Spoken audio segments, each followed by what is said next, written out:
आज मंत्रिमंडळाची बैठक पार पडली आणि या बैठकीमध्ये अतिशय महत्वाचा निर्णय शिवडी नावाशेवा हा जो सेतू आहे, हा जो पूल आहे, ज्याला अटल बिहारी वाजपेयीच्या नावाने अटल सेतू असं नाव देण्यात आलेलं आहे, त्याच्या दराच्या बाबतीमध्ये, कारण 12 तारखेला याची तर सुरुवात होते आणि म्हणून त्याच्यावर काय दर करावे या संदर्भामध्ये चर्चा झाली. डिपार्टमेंटने आधी 500 रुपये सुचवलेलं होतं, नंतर 350 वर आलेले होते. पण आज कॅबिनेटने या ठिकाणी निर्णय घेतलेला की 250 रुपये या ठिकाणी जो दर आहे, टोल आहे, तो या ठिकाणी घेण्यात यावा. आणि मला असं वाटतं की 250 रुपये अतिशय माफक असा दर सरकारने या ठिकाणी आज ठरवलेला आहे. या अंतर जवळपास 22 किलोमीटरचं आहे. 21,000 कोटी रुपये या सेतूसाठी खर्च झालेले आहे.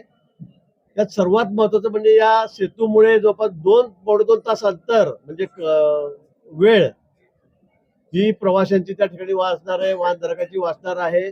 पेट्रोलच्या खर्चामध्ये जवळपास 4-5 पटचा खर्च, म्हणजे इथे 1.25 लिटर त्या ठिकाणी पेट्रोल लागेल. तर आपण इकडच्या बाजूने आपण नेहमीच्या रस्त्याने गेलो होतो, ते जवळपास 7 लिटर पेट्रोल लागेल, म्हणजे जवळजवळ 5 लिटर पेट्रोलची सेव्हिंग यामुळे होणार आहे.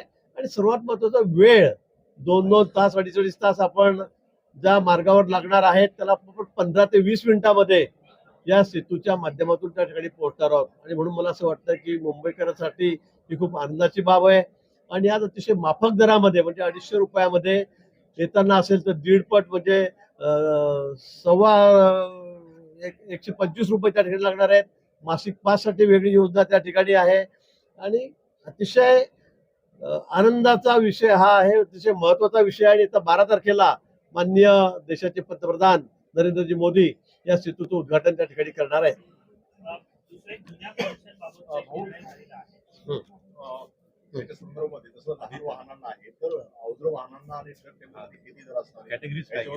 आता ते दर ठरलेले आहेत.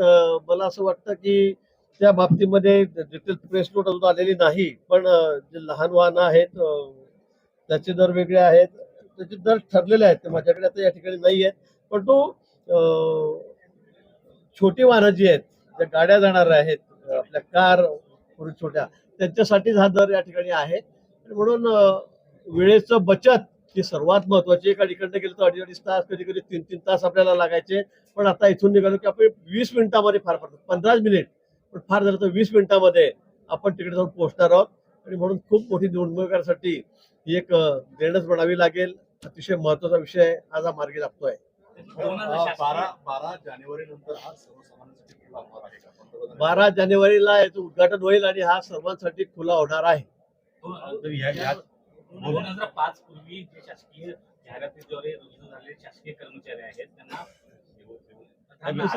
आदित्य ठाकरेंनी याच्यावर टीका केली होती की टोलमाफी करावी आणि टोलमाफी करून दाखवावी सरकारने. 21,000 कोटी रुपये याला खर्च लागलेला आहे. मोठं दायित्व पण या संदर्भामध्ये आहे. आणि मला असं वाटतं की अतिशय नगण्य, म्हणजे 250 रुपये, म्हणजे आपण ज्या ठिकाणी आता आपण 1,000-1,500 रुपये वाचवतो आहोत, ते फ्युल मध्ये असेल, वेळेची तर किंमतच केली जाणार नाही. कारण 2.5 तास आणि 15 मिनिट यामध्ये वेळेची किंमतच केली जाणार नाही. आता विरोधक म्हणून आपण काही बोलायचं, काही सांगायचं, आता हे त्यांचं कामच आहे.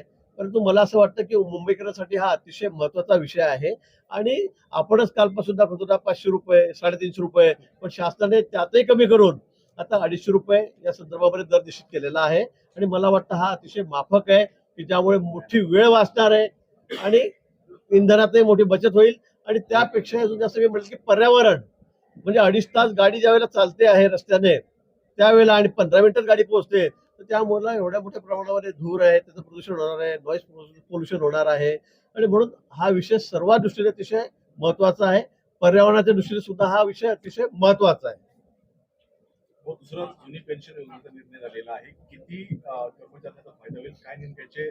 जुन्या पेन्शनच्या बाबतीमध्ये नागपूरला ज्यावेळेला मोर्चा आलेला होता त्यावेळेला मुख्यमंत्री उपमुख्यमंत्री महोदय यांनी सविस्तर बैठक त्या बाबतीमध्ये घेतलेली होती. आणि त्यावेळीच आम्ही त्यांना शब्द दिलेला होता, माननीय मुख्यमंत्री महोदयांनी, मंत्रिमंडळ, मी त्या मिटिंगला हजर होतो, की लवकरच, म्हणजे त्याकडून आम्ही 2 महिन्याची मुदत त्यांनी आम्हाला टाकून घेतली की या संदर्भामध्ये लवकर निर्णय आपण त्या ठिकाणी करावा. आणि मला असं वाटतं की मुदतीच्या आत या संदर्भामध्ये आमचं सरकार योग्य तो निर्णय घेईल.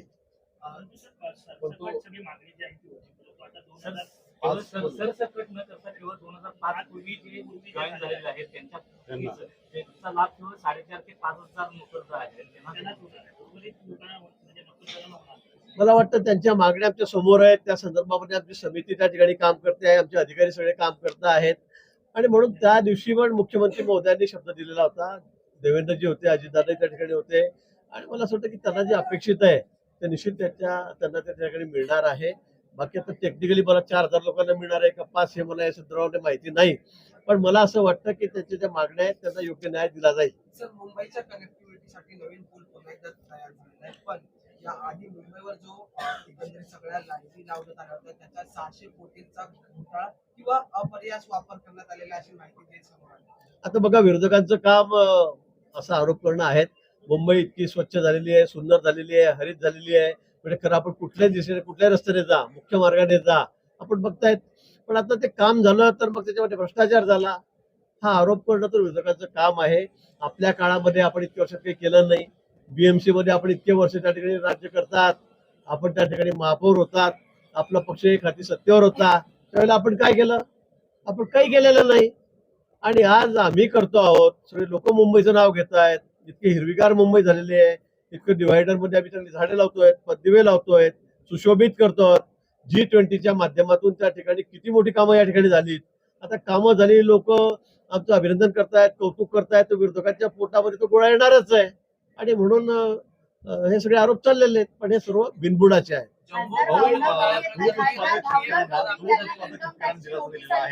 दूध उत्पादक शेतकऱ्यांना दिलासा दिला आहे, 5 रुपयाचं अनुदान दिलेलं आहे. काय नेमका निर्णय आहे?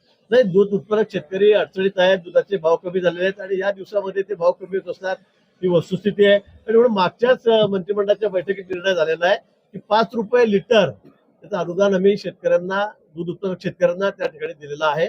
मला वाटतं की मोठा दिलासा दूध उत्पादक शेतकऱ्यांना या बाबतीत मिळालेला आहे. सर, भावना गवळी यांना आयकर विभागाची नोटीस आलेली आहे. कसं बघताय? नाही, आयकर विभागाच्या नोटीस सगळ्यांना देत असतात. त्याच्यामध्ये काही नवीन आहे का त्यांना एकट्यांना आली अशातला विषय कुठे नाहीये. मला वाटतं की त्रुट्या असतील, काही आयकर विभागाच्या लक्षात आलेलं असेल, त्यामुळे ती नोटीस आलेली असतील, त्यावर ते क्लिअरिफिकेशन देतील. साहेब, जम्बो कोविड घोटाळा प्रकरणी दुसरा गुन्हा आज ताडदेव पोलीस स्टेशन मध्ये दाखल झालेला आहे. ईडी देखील याचा तपास करताय. आर्थिक गुन्हे शाखेकडे हा वर्ग झालेला आहे. कसं पाहता, दहिसर आणि मुलुंड या ठिकाणी जे जम्बो कोविड सेंटर उभारण्यात आले होते त्या 37 कोटींचा गैरव्यवहार झाल्याचं पोलीस तर अतिशय दुर्दैवी बाब आहे की ज्यावेळेला लोक बिचारे मृत्यूशी झुंजत होते, कोविड सारख्या महामारीने लोक त्या ठिकाणी मरत होते आणि त्यावेळेला मुंबई महापालिकेमध्ये एवढ्या मोठ्या प्रमाणावर भ्रष्टाचार झाला.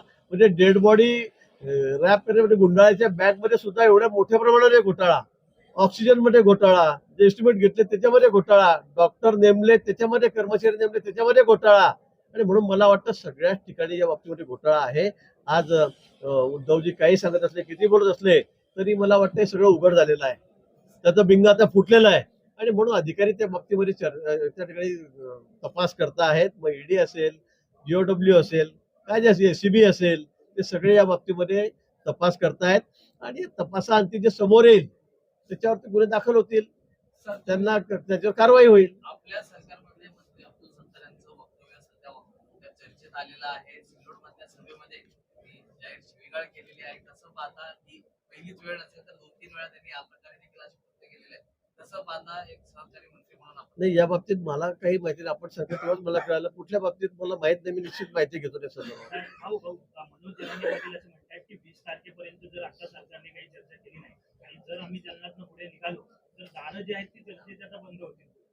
आणि मला असं वाटतं की आता बघा, शासन प्रामाणिकपणे प्रयत्न करताय, किती वेगाने आम्ही त्या ठिकाणी आमच्या अधिकारी काम करतायत, आमचं सरकार काम करतायत, हे आपणही बघतायत, ते बघतायत. समाधान त्याने त्यावर व्यक्त केलेलं आहे. आणि म्हणून चर्चेची दारं बंद वगैरे अशी कधी होत नाही. आमचा प्रामाणिक हेतू आहे, आम्हाला कायमस्वरूपी टिकणारं आरक्षण द्यायचंच आहे. मुख्यमंत्री महोदयांनी एकदा भरसभेमध्ये शिवाजी महाराजांच्या पुतळ्यासमोर कमिटमेंट केलेली आहे. त्यामुळे एकदम तोपर्यंत येपर्यंत असं नाही, थोड्या तांत्रिक बाजू आहेत, त्यांना उशीर लागतोय. मागासवर्गीय आयोग आहे, अतिशय वेगाने काम करत आहे. सिक्युरिटी पिटिशनच्या बाबतीमध्ये आम्ही तयारी करतो आहोत. 24 तारीख त्या संदर्भामध्ये दिलेली आहे. मला वाटतं जर तुम्ही निघाले, तुम्हाला 10-12-15 दिवस यायला लागतील आणि 2-4 दिवसांनी जर तुम्हाला त्या तुमच्या पदात पडलं, तुम्हाला जे अपेक्षित आहे तर चर्चेची दारं बंद होण्याचा संभवच नाही. म्हणजे काही गरज नाही असं म्हणण्याची. आणि म्हणून मला असं वाटतं की त्यांना जे अपेक्षित आहे ते सरकार त्या ठिकाणी करायला तयार आहे. सरकार या बाबतीमध्ये अतिशय ठाम आहे की आम्हाला टिकणारं आरक्षणच द्यायचं आहे. आणि म्हणून आता मागासवर्गीय आयोगाच्या माध्यमातून किंवा क्युरेटिव्ह पिटिशनच्या माध्यमातून सुप्रीम कोर्टामध्ये या दोन गोष्टीचे पर्याय आमच्या समोर त्या ठिकाणी आहेत. निश्चित त्यातून मराठा समाजाला आरक्षण देण्याच्या संदर्भामध्ये शासन कारवाई करणार आहे. मराठवाड्यामध्ये नोंदी सापडलेल्या ज्या आहेत फक्त 28 नोंदी सापडलेल्या आहेत. यावरती मुख्यमंत्री नाराजी व्यक्त केली आहे आणि जास्तीत जास्त नोंदी शोधून काढून यावरती काम करण्याचे निर्देश दिले. अतिशय वार लेवलवर आम्ही ज्या मराठवाड्यामधल्या कुणबी समाजाच्या नोंदी आहेत त्याच्यामधले आम्ही 40 प्रकार शोधलेत की कुठे कुठे शोधायचे आहेत म्हणून. सगळ्या ठिकाणी प्रत्येक जिथे असेल 1967 पूर्वीच्या नोंदी ज्या ठिकाणी आहेत त्या सगळ्या शोधण्याचं काम चाललेलं आहे. पुन्हा आम्ही त्याला आता मुदतवाढ दिलेली आहे. शिंदे समितीच्यावर अतिशय वेगाने काम करते. मला वाटतं कुठे आता आम्ही या संदर्भामध्ये कमी असं म्हणता येणार नाही. पुन्हा आम्ही अधिकाऱ्यांना त्या ठिकाणी सांगितलेलं आहे. माननीय मुख्यमंत्री महोदय सूचना दिलेल्या आहेत आणि त्या नोंदी तपासण्याचं काम अधिक गतीने या ठिकाणी चाललेलं आहे. मला वाटतं लवकरच पुढचा आकडा सुद्धा आपल्या समोर या ठिकाणी येईल. भाऊ एकनाथ खडसे असे म्हणतात की सगळे सोयरे हा शब्द जो आहे तो जयंती पाटलांनी नाही तर गिरीश महाजनांनीच पुढे आणलेला होता आणि त्यांनीच शब्द जो आहे तो दिला होता तो आता शब्द पाळला गेला नाही. खडसेंचं मी वारंवार सांगतोय की त्यांची मानसिक स्थिती त्यांचं डोकं सध्या ठिकाणावर नाही आहे. बिचाऱ्यांची अवश्य वाईट अवस्था झालेली आहे. 137 कोटी रुपयाचा दंड, त्यांनी जी चोरी केली, मुरुम तो मोठा डोंगर घेऊन विकून टाकला हायवेला. आणि पुण्याच्या भोसरी प्रकल्पामध्ये MIDCच्या त्यांना 27 कोटी दंड झालेला आहे. आता मी पुन्हा त्यांनी सांगितलं की आता एवढा तो दंड त्याच्या प्रॉपर्टी सगळे अटॅच झालेले आहे. त्यामुळे त्यांची मानसिक स्थिती खराब झालेली आहे. आता तुम्ही सांगा, तुम्ही साक्षीदार आहात. त्या दिवशी मी गेलेलो होतो का? त्या दिवशी 2 आमचे निवृत्त न्यायाधीश गेलेले होते. त्या दिवशी आमचे उदय सामंत उद्योगमंत्री होते, आमचे 2-3 मंत्री होते, सावे होते, औरंगाबादचे पालकमंत्री त्या ठिकाणी होते. ते त्या ठिकाणी गेले होते आणि त्यांनी त्यांना काही त्यांची लिखापट झालेली आहे किंवा असं करावं तसं. मी त्या दिवशी तिथे नव्हतोच. पण आता खडसेंना कसं उठता बसता जागता झोपता एकच दिसतंय, गिरीश महाजन. त्याच्यामुळे त्यांच्या डोक्याचा इलाज आता करणं कठीण झालं का त्याचे बाहेर ते गेलेले आहेत. त्याच्यामुळे रोज काही झालं ते गिरीश महाजननी केलं, काय झालं तर गिरीश महाजननी केलं. आता बिचाऱ्यांचे तर खरं आमच्याबरोबर इतके वर्ष होते, मला आता त्यांची क्यू यायला लागलेली आहे. त्याला इलाज नाही. भाऊ केंद्राने तुरडाळ खरेदी करणार असं सांगितलं हा? होतं. केंद्र तुरडाळ खरेदी करणार असं शेतकऱ्यांना नाही, मला सांगितलं माहिती होतं. आहे विषय. पण आफ्रिकेतून आणि म्यानमारमधून त्या तुरडाळ आता विकत घेतल्या जातात. नाही, आता हे धोरण जे सगळं आहे ते त्या ठिकाणचं जे डिपार्टमेंट ठरवत असतं, खातं ठरवत असतं.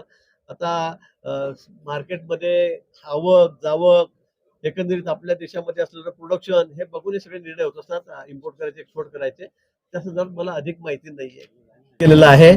खरं एकीकडे अयोध्येचा जल्लोष आहे. प्रभू रामचंद्र 500 वर्षानंतर त्यांच्या मंदिरामध्ये प्रवेश करतायत, त्या ठिकाणी स्थानापन्न होणार आहेत. आणि अशा वेळेला संपूर्ण देश रामनामामध्ये आपण काय शब्द वापरू त्याला म्हणजे तल्लीन झालेला आहे. आणि अशा वेळेला जितेंद्र आव्हाड इतकं, आणि जितेंद्र आव्हाडाची सवयच आहे. आपण बघा म्हणजे त्यांच्या मतदारसंघ आपल्याला कसं आहे तुम्हाला माहीत आहे. तिथे त्याला अल्पसंख्याकाचं तुष्टीकरण करायचं आहे. त्यांच्याकडचं कौतुक आमचं त्याबद्दल म्हणणं नाही. पण तुम्ही एकीकडे त्यांची मतं मागण्यासाठी, त्यांची मतं घेण्यासाठी तुम्ही सनातन हिंदू धर्माबद्दल वाटेल तशी टिप्पणी करतात. जितेंद्र आव्हाडांचं हे वक्तव्य काही आजचं नाही आहे. प्रत्येक वेळेला धर्माबद्दल, सनातन धर्माबद्दल, साधू संतांबद्दल त्यांनी केलेलं वक्तव्य अतिशय आक्षेपार्ह आहे. पण काल तर त्यांनी त्याची मर्यादाच ओलांडलेली आहे.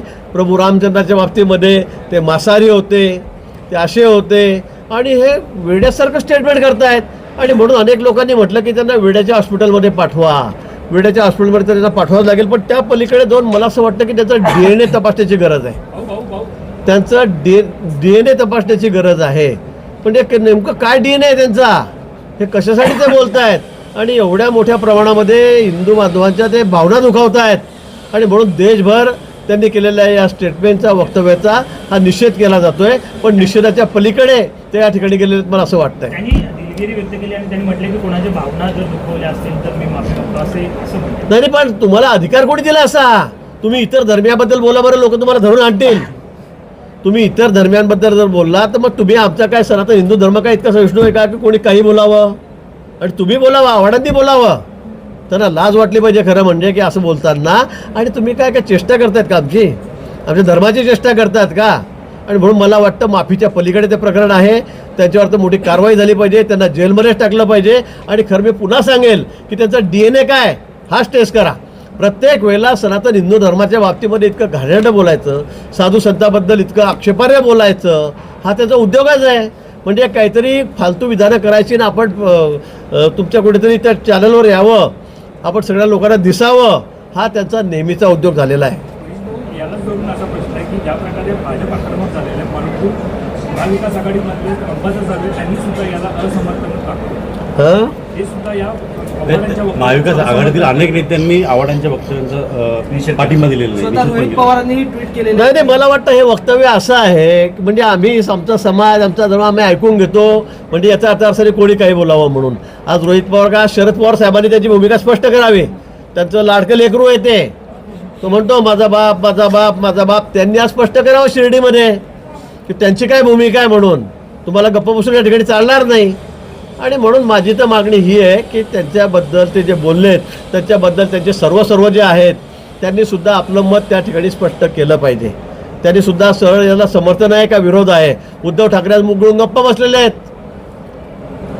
केवढे मोठे धर्माचे ठेकेदार झाले होते ते, पण आज काय करतायत. आज कोणी काही बोलत नाही आहे. आज सकाळची आकाशवाणी झाली राऊतांची, काय म्हणाले ते या विषयावर बोलत नाही आहेत. आणि मग तुम्ही तर तोंड उघडा नाही या विषयावर.